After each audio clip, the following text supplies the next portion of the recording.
വിശുദ്ധ പൗലോസ് ശ്ലീഹ കൊറിന്തോസുകാർക്ക് എഴുതിയ 2-ാം ലേഖനം 12-ാം അധ്യായം 1 മുതൽ 10 വരെയുള്ള വാക്യങ്ങൾ.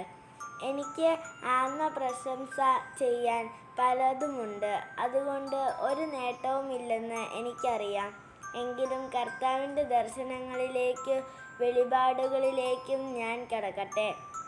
14 വർഷം മുമ്പ് 3-ാം സ്വർഗം വരെ ഉയർത്തപ്പെട്ട ഒരു മനുഷ്യനെ ക്രിസ്തുവിൽ എനിക്കറിയാം.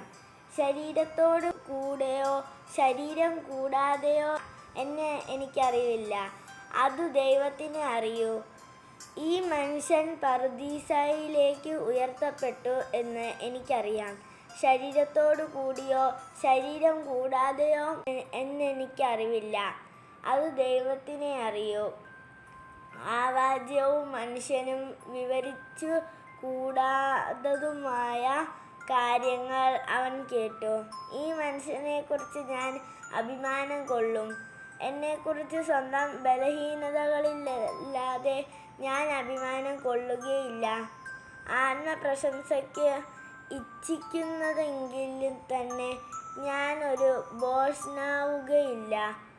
എന്തെന്നാൽ സത്യമായിരിക്കും ഞാൻ സംസാരിക്കുക. എന്നിൽ കാണുകയും എന്നിൽ നിന്ന് കേൾക്കുകയും ചെയ്യുന്നതിൽ അധികമായി ആരും എന്നെപ്പറ്റി വിചാരിക്കാതിരിക്കേണ്ടതിന് ഞാൻ ആത്മപ്രശംസ ഒഴിവാക്കുന്നു. വെളിപാടുകളുടെ ആധിക്യത്താൽ ഞാൻ അധികം ആഹ്ലാദിക്കാതിരിക്കേണ്ടതിന് ശരീരത്തിൽ ഒരു മുള്ളെനിക്ക് നൽകപ്പെട്ടിരിക്കുന്നു.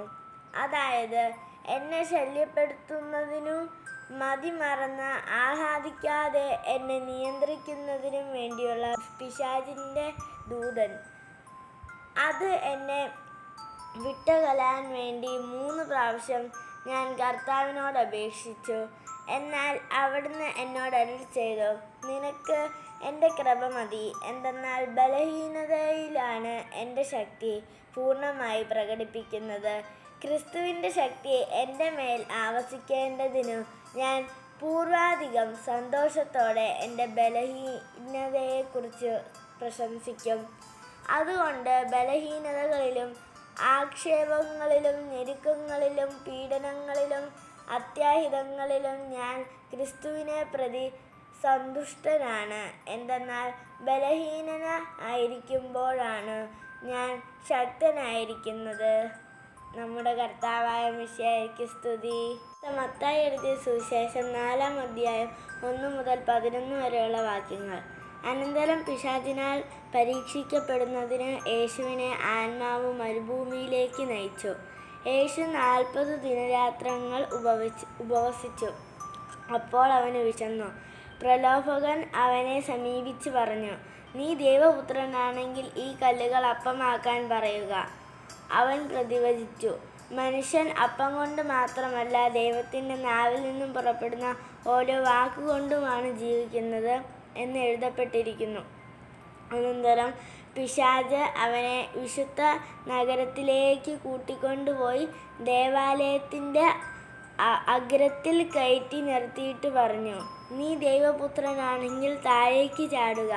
നിന്നെക്കുറിച്ച് അവൻ തൻ്റെ ദൂതന്മാർക്ക് കൽപ്പന നൽകും. നിന്റെ പാദം കല്ലിൽ തട്ടാതിരിക്കാൻ അവർ നിന്നെ കൈകളിൽ താങ്ങിക്കൊള്ളും എന്ന് എഴുതപ്പെട്ടിരിക്കുന്നു.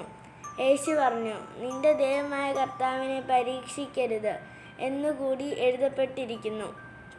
വീണ്ടും പിശാച് വളരെ ഉയർന്ന ഒരു മലയിലേക്ക് അവനെ കൂട്ടിക്കൊണ്ടുപോയി. ലോകത്തിലെ എല്ലാ രാജ്യങ്ങളും അവയുടെ മഹത്വവും അവനെ കാണിച്ചുകൊണ്ട് അവനോട് പറഞ്ഞു, നീ സാഷ്ടാംഗം പ്രണമിച്ച് എന്നെ ആരാധിച്ചാൽ ഇവയെല്ലാം നിനക്ക് ഞാൻ നൽകും.